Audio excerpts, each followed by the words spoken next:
আমরণ অনশন কর্মসূচি শুরু করেছেন গ্লোবাল সুমুদ ফ্লোটিলা থেকে আটক হওয়া ব্যক্তিরা।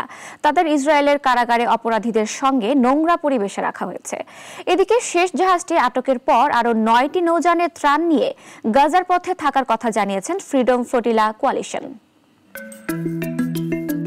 গাজায় মানবিক ত্রাণ নিয়ে যাওয়া গ্লোবাল সুমুদ ফ্লোটিলার শেষ নৌযানটিও গতকাল আটক করেছে ইসরায়েল। পোলিশ পতাকাবাহী জাহাজটিতে 6 জন আরোহী ছিলেন। তাদের আটক করে ইসরায়েলের আশদোদ বন্দরে নেওয়া হচ্ছে। সেখান থেকেই ফেরত পাঠানো হবে বলে জানিয়েছে দেশটির পররাষ্ট্র মন্ত্রণালয়।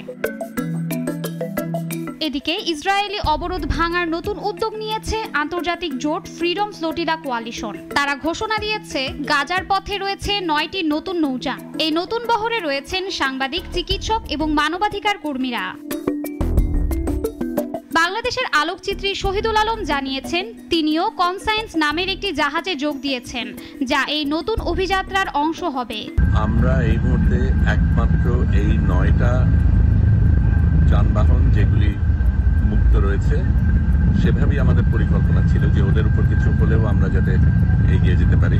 এদিকে গ্লোবাল সুমুদ ফ্লোটিলার আটক অভিযাত্রীরা ইসরায়েলে অনির্দিষ্টকালের আমরণ অনশন শুরু করেছেন। আটক হওয়ার মুহূর্ত থেকেই তারা খাদ্য গ্রহণ বন্ধ রেখেছেন।